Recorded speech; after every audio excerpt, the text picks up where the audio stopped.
41-р анги Гоёмсог суврагын 5-р давхар хагас цаг боллоо.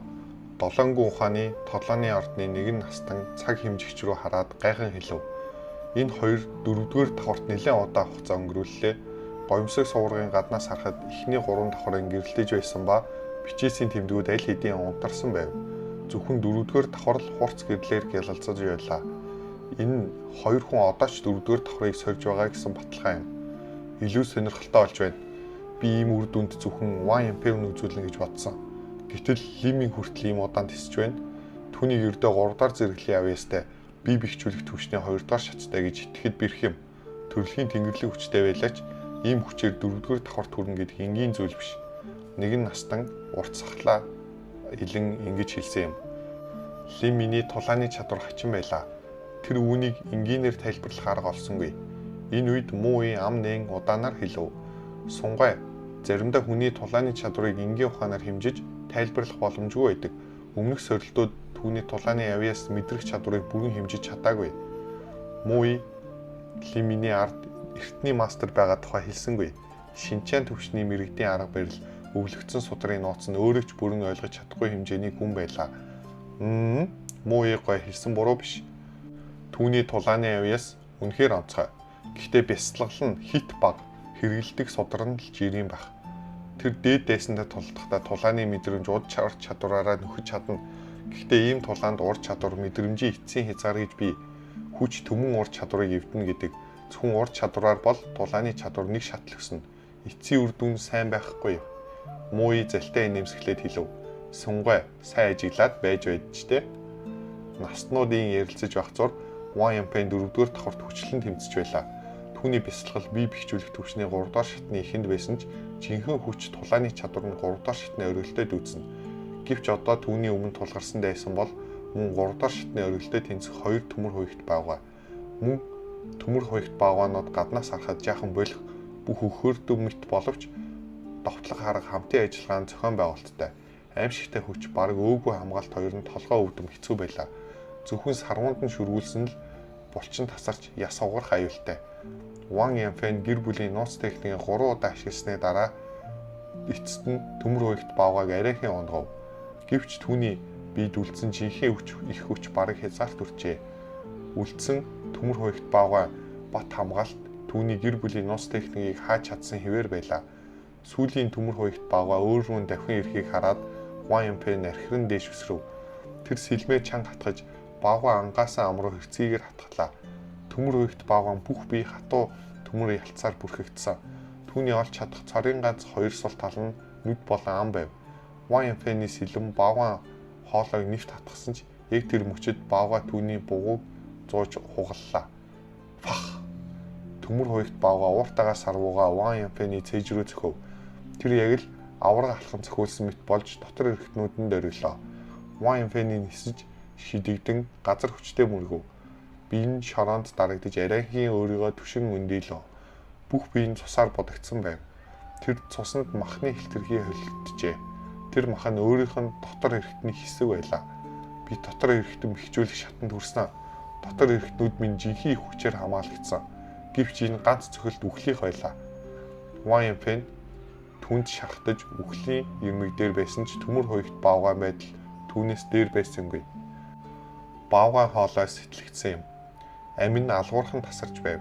Гэхдээ хэсэг хугацаанд тэсгэн л асуудал болохоос тэр одоо ч YMP-ийг алж чадна. YMP нэг аммаар цус нөлмөө. Би 4-р давхрыг заавал нэвтлэх ёстой. Одоогийн үр дүнгээр би 1-р давхарт байгаа ч хэрв 4-р давхрыг давж чадвал гэр бүл доторх байр суурь минь заавал өснө.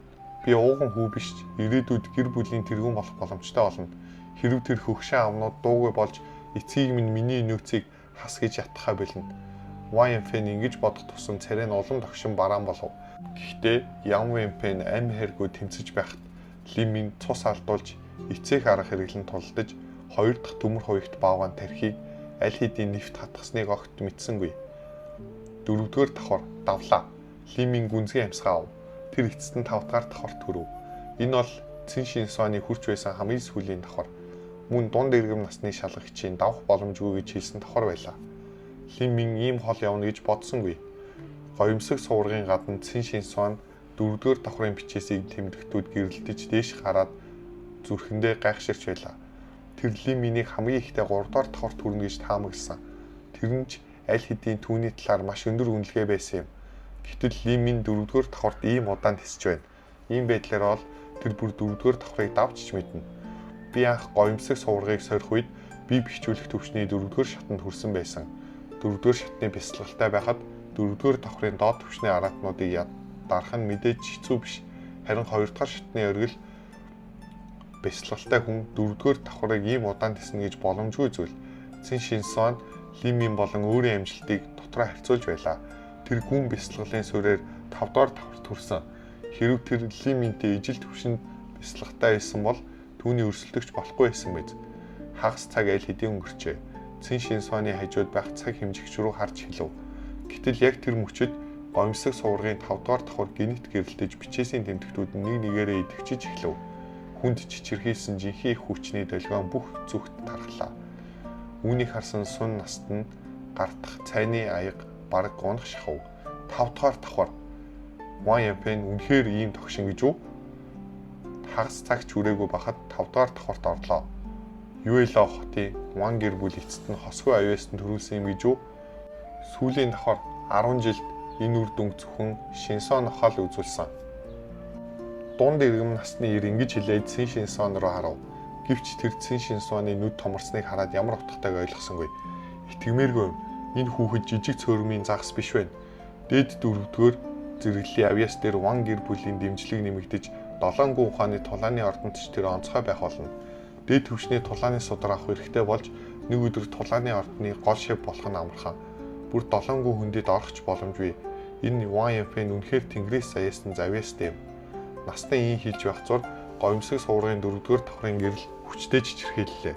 Дараа нэгэн дүр шуудаа мэт хөөгдөн гарч ирэв. Сун наст нь үүнийг харамгацаад даруй тушаав. Ли Мин гарч ирлээ хурдан тусаж ав. Унаж гимтээж болохгүй. Хагас цагч хүрээгүй байсан ч гоёмсог суврагаас хөөгдөж буй нэр дэвшигчийг тусдаг тулаачид нар ядарч анхаарал сэрнж эхэлсэн байв. Тиймээс Сун наст нь сануулсан юм. Гоёмсог суврагын үхэл зөвхөн зүүдийн ертөнц дотор болдог. Нэр дэвшигч ялагдаж өхвөл зүүдэн дээр ертөнцөөс хөөгдөж суврагаас гадаг шидэгдэнэ. Тэр мөчөд хүн ухаангүй байдаг. Гоёмсог суврагын нэг давхар 30 тохой өндөр, 4-р давхар бол 90 тохой. Ийм өндөрөөс ухаангүй хүн нь сүнс нэгтруулах шатны мастерч тэсгэд хэцүү. Хөөгдөн гарсан нэр дэвшигчдийг тосгоо өргөтэй хүмүүс тэр унаж буй дүрийг бацтай барьж авлаа. Тэд харвал тэр хүний царай цонхиж өвдөлтөөр мушгирсан хүд үлсээр бүрхэгдсэн байв. Царайнд хитрхээ өөрчлөгдсөн байсан тул гоёмсог суврагын гаднах наснууд түүнийг танихад хэсэг хугацаа зарцууллаа. Дараагийн агшин тэд бүгд мэл гайхав. Энэ хүн чинь Ван Янфэн биш гэж үү? Хэдэн настан эрүүн унах шахам дээш харлаа. 5-р давхар гэрэлтэж байна. Тэгэхээр 5-р давхарт орсон хүн Ли Мин гэж үү? 7 гүн ухааны тулааны ордны настууд зорчрол давтав. Тэд өмнө Мо Игийн Ли Миний талаар хийсэн магтаалыг итгэмээргүй гэж бодож байсан. Ли Мин бясалгал өндөр 2-р шатны өргөл Ван Янфэнээс ч доогуур. Гэтэл одоо 5-р давхарт хүрсэн цорын ганц хүн тэр болж таарлаа. Тэр тэнд хэдэн 10 амьсгааны хугацаанд ч тисэж байна. Цэн Шинсуан гоёмсог суврагын 5-р давхрыг ширтэв. Түүний нүдэнд олон янзын мэдрэмж солигдов. Гайхшрал, бишрэл, хүндлэл. Ли Мин дахин нэг удаа түүнийг гайхшрууллаа. Тэр ер нь тулааны бясалгал дээрч айжмаар өөрийг нь гүйцэж төрүүлэх юм биш үз? Энэ үед гоёмсог суврагын хөндий нэгэн болонд Лань Юнио гэрэлтэж буй 5-р давхрыг хараад бүх биеэрээ дөргөв. Тэр төөрч бодилсан мэт зогсож байлаа. Ли Мин 5 давхарт орсон гэж үү? 7-р гүн ухааны тулааны ордны түүхэнд гоёмсог сувраг нэгдсэн цагаас хойш түүнийг амжилттай тавсан хүн зөвхөн Цэн Шинсуан. 5-р давхарт орсон хүмүүс байсан. Хэдэн жил нэг удаа ийм хүн гардаг. Гэвч тэд бүгд өөрийн үеийн мангас мэт авьяаснууд бөгөөд ирээдүйд судас нэгтруулах шатанд хүрэх нь цаг хугацааны асуудал байдаг. Ли Мин Лань Юниогийн оюунд нэг бодол төрөн ирэв. Жуу Янтай харьцуулсан ч Ли Мин дутуу биш. Хэдийгээр түүний ард хүчрхэг гэр бүл байхгүй ч ирээдүйд судас нэгтруулах шатанд хүрвэл хаан тусаас түүнд цол хэрэгэм олох болно. Энэ үед гоёмсог суврагын 5-р давхарт Ли Мин өмнө дүр зургийг хараад аргагүй инээмсэглэв. 5-р давхарт 2-р төвчний хэрцгий араатан байна гэж хэн санах вүлээ? Хэдийгээр Тэд 2 дугаар түвшний хэрцгий араатнууд дундаа сул төрөлд ордогч хүчин бие бэхжүүлэх түвшний 4 дугаар шаттай тулаанчтай тэнцэнэ. Үүгээр зогсохгүй эдгээр 2 араатныг тойрон 3 дугаар шатны өрөөлтөд тэнцэх 8 жижиг араатан хүрээлжээ. Нийт 10 хэрцгий араатан түүний өмнө зогсож байлаа. Тэд муухай хэлбэртэй, яслаг хуйхтай, час улаан араатан нүдтэй, хурц хумс, шүдэн цусаар будагдсан байв. Энэ бүхэн нийлээд тэнгэрт тулсан харгас авраа үүсгэж байлаа. Лиминий түвшний тул жирийн тулаанч ийм дүр зургийг хараад өөрийнхөө хэдэн мянган хэсэг болон урагдахыг төсөөлж тулдах хүснэл шууд нуран унах байсан биз. Таалагдсан бол лайк дарж Wildcard Audio сувгийг subscribe хийгээрэй. 42 дугаар анги 1-р байрын нэр дэвшигч. Лимийн хэрцгий араатнуудын тэнгэрт тулсан харгас аврааг арай хийн тисч байлаа. Гэхдээ тэрийн давхрыг давах боломжгүй гэдгээч сайн мэдж байв. 2 дугаар түвшний 2 хэрцгий араатныг ярих хэрэггүй. Тэдний хүрээлсэн 8 дүүтэй тэрч одоогийн байдалтай дийцэх боломжгүй байлаа. Биеийн байдал нь оргилдоо эргэж орсон байсан ч нөхцөл байдал найдваргүй хэвээр байсан юм баг. Дээрээс нь Лимийн жинхэнэ хүчний ихэнхийг аль хэдийн зарцуулчихсан байлаа. Тэр зүрхэндээ ойлгож байв. Хэдийгээр 5 дугаар давхарт хүрч чадсан ч өөрийн чадвар эцтэй 6 дугаар зэрэглэлийн авьяастан Цэн Шинсванд хүрэхгүй байв. Хагас жилийн өмнө Цэн Шинсван энэ 10 хэрцгий араатныг ялж давж гарч чадсан. Араатнуудаас цацрах дарамт сүр хүчийг хараад Лимийн өөрийн ирэхгүй сэтгэл хөдлөлөө. Тэр үнэхээр 6 дугаар зэрэглэлийн авьяастай хүн аж. Үнэхээр л үзэгсэлтэй бас бардам тэр охин ийм чадвартай байх нь аргагүй. Лимийн болгоомжтойгоор тооцоолж үзв. Түүндийн давхарт боломж гаргахын тулд бяцлаглаа бүтэн нэр түвшнээр ахиулж дор хаяж бие бэхжүүлэх түвшнээр 3 дугаар шатны өргөлт хүрэх хэрэгтэй. Тэгсэн ч зөвхөн амь хайргууд болдож бүх чадвараа шахсан тохиолдолд давж магадгүй. Гэтэл Цэн Шинсван хагас жилийн өмнө аль хэдийн давааг давсан. Дунд иргэм насны шалгагч 5 дугаар давхрыг давах боломжгүй гэж итгэлтэй хэлсэн нь аргагүй юм. Хэрв үнэхээр давах боломжгүй бол ядаж чадхаараа олон хэрцгий араатан алах хэрэгтэй. Лимийн тулдахгүйгээр бууж өгөх хүн биш. Энэ бол өхөл амьдралын ирмэг дээр өөрийн тулааны чадвараа хурцлах ховор боломж. Хүч ба хүсэл зоригийг туйлын хязгаартанд тулгаж ганц алдаа гаргавал үхэл түргэх тэр мэдрэмж бол үнэхээр үнэтэй туршлага. Эрцгээ. Хэрцгий араатнууд өөр рүү давхихыг хараад Лимийн чангаар хашгирч мөнгөлөг бар руу хутгаа хатгав. Түүний оюун санаа тун цэлмэг байлаа. 2 дугаар түвшний 2 хэрцгий араатныг гэмтэх боломжгүй гэдгээ тэр мэднэ. Тиймээс түүний зорилго нь тэдний хүрээсэн 8 жижиг араатан байв. Тэдний зарим нь зузаамах өтгөн өстэй тул одоогийн нөхцөлд нэвтлэх боломжгүй. Тиймээс тэр довтлооны хүч өндөр боловч хамгаалт сул мөнгөлөг барыг сонгожээ. Пах хутга мөнгөлөг барын хэвлийг шигдэв. Яг тэр мөчөд Лимийн гар дагуу хүчтэй дөрөлт мэдэрлээ. Мөнгөлөг барын өтгөн мах хутгийг чанга авчив. Лимийн бараг гараасаа алдах шахлаа. Хараалид агшин зуур ташуур мэт сүүл Лиминий гизрүү шалбалцсан ирэв. Энэ бол 2 дугаар түвшний хэрцгий араатнуудын нэгийн давталгаа байлаа.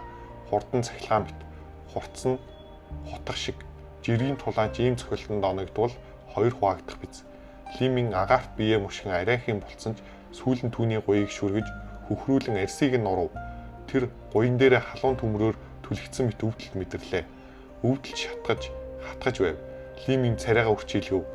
Зөөлөн хүрхэхтүүдэд л арьс нь хууларч буй мэт санагдана. Энэ хооронд 8-1-р түвшний хэрцгий араатан Лиминийг бүслэн авлаа. Нүд ирмхийн зур тэр үхлийн тойрогт орсон мэт байв.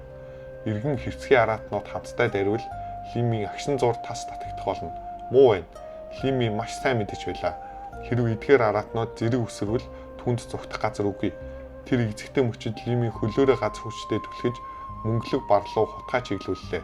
Төрүүлж зогсон хүн давуу талтай. Ар мөнгөлөг бар ууртай архираад хөл өөрөө ч Лимийн рүү дайрав. Энэ зүүдэн ордонд буй хэрцгий араатнууд айдас гэдгийг мэдэхгүй.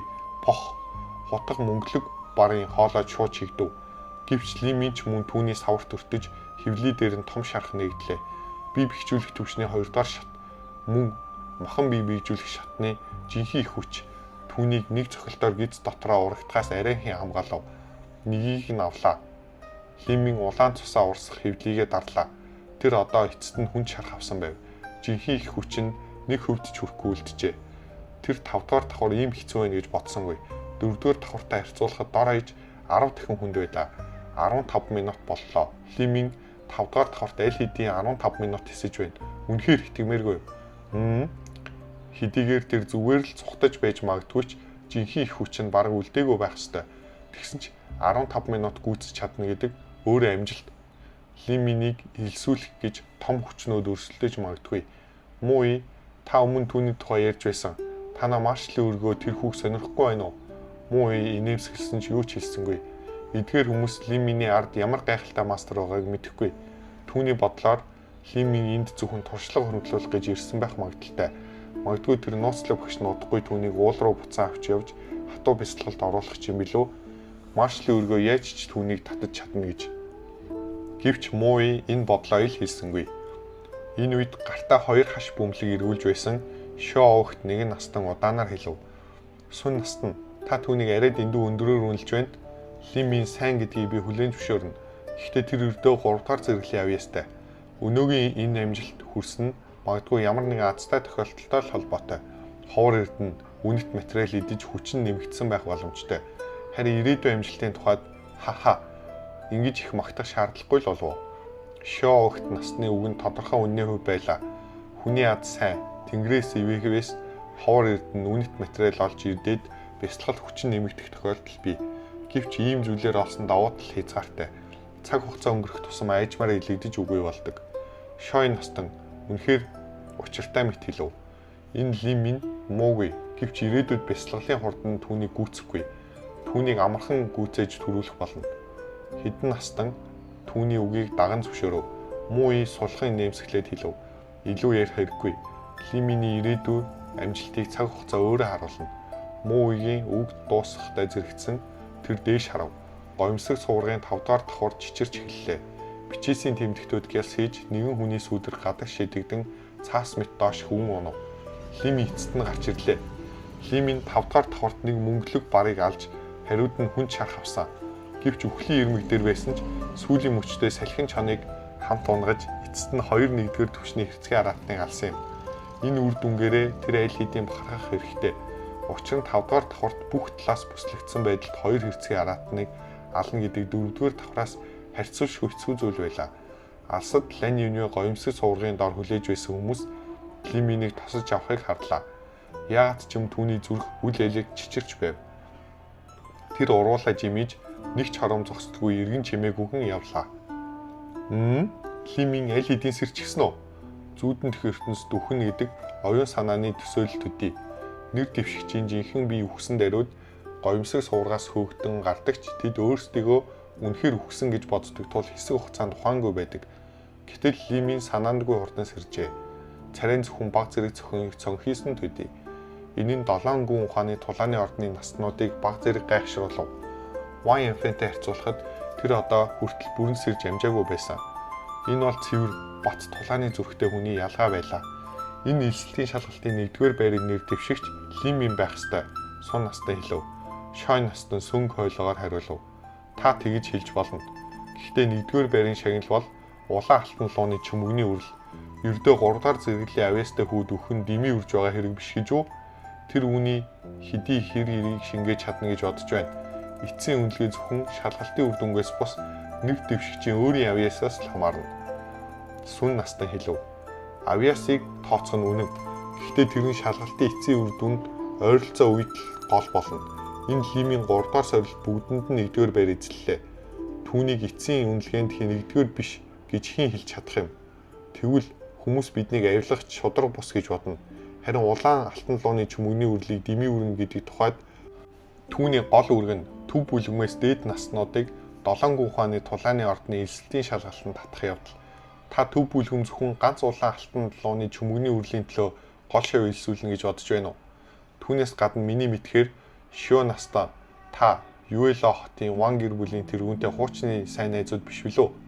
Сун настны үг дуусахад Шойн настны нүд үл элэг таталцаж тэр хүүтнэр хамраараа дуугарав. Сун Симпян. Би зүгээр л шалгалтын бүх талыг бодож хэлсэн. Хэрв та Ли Минийг 1-р байранд баттаа оруулна гэж байгаа бол би эсэргүүцэхгүй. Харин ингэвэл мөрий тавь. 6 сарын дараа Ван Янпен Ли Мин хоёрын хэн илүү хүчтэй болохыг, хэн тэнгэрийн ордонд орж чадахыг харъя. Ямар вэ? Шио настан энэ үгийг сонсоод Сун настан цочиж хэсэг хэлэх үггүй болов. зүрхэнд нь уур эргэлж хэллээ. Тэр зөвхөн эсэлтийн шалгалтанд шударга хандах гэж байсан. Шөө насны талаар тэр сайн бодолтой биш бөгөөд ер нь түүнтэй харьцдаггүй. Түүнчлэн эсэлтийн шалгалтанд тусалж байгаа нэрээр өөрийн ашиг сонирхлыг урагшлуулах гэж оролддог зан түүнд таалагддаггүй. Эцэст нь энэ ийм аргаанд хүргэв. Гэвч шөө настан энэ сорьсон ч сун настан шууд хүлээж авч зүрхэлсэнгүй. Лиминий авьяас хязгаарлагдмал ердөө 3 дахь зэрэгэл. Шөө насны таамаг үнэн байж болно. Лими ямар нэг азтай учралтай таарч ховор өвс эсвэл ижил зүйл хэрэглэснээс өнөөдрийн амжилтанд хүрсэн байх бүрэн боломжтой. Харин Ван Янфэн бол 100 мянган нэг тохиох 4-р дээд зэрэглэлийн авьяастан. Тэгвэл ирээдүйд Лимийн үнэхээр түүний тоосон дүлдэгч юм билүү? Сун наст нь хойш сууж байгаад хараад шөө настанд ёчтой инэв. Яагаад миний мөрийг хүлээж авахгүй вэ? Хэрв та үнэхээр Лимийн 1-р байранд орох ёстой гэж бодож байгаа бол энэ мөрийг тавьсан ч болно. Миний санаж байгаагаар сун наст нь хүний зэрэглэлийн нэг эрдэнэс бий шүү дээ. Шөө настан хүний зэрэглэлийн эрдэнсийг дурдмагц сун настны царай хувирав. Хүний зэрэглэлийн эрдэнэс Тэнгэрийн Аз хаан тусад туйлын ховор үнэтэй зүйл. Хэдэн 10 мянган алтан жантай байлаа ч худалдаж авч чадахгүй. Энэ бол 7 гүн хөндийгээс олгосон сун насны хамгийн үнэт хэд. Тэр ийм зүйлийг мөрийн тавих билээ. Тэр тусмаа амжилтын магадлал нь тодорхойгүй мөрөд сун настан дуугүй болсныг хараад шөө насны нүүрэнд бардам сэтгэл хангалуун төрөх тодров. Тэр сүн Сифин ийм мөрийг хизээч хүлээж авахгүй гэдгийг мэдэж байсан. Тиймээс л түүний нэр хүндийг унахын тулд ингэж хэлсэн юм. Гэвч яг энэ мөчөд мууийн ам нээж инээмсэглэн хэлв. Тэгвэл шөө насны энэ мөрийг би хүлээж авбал ямар вэ? Үргэлжлэлийг Wildcard Audio суугаас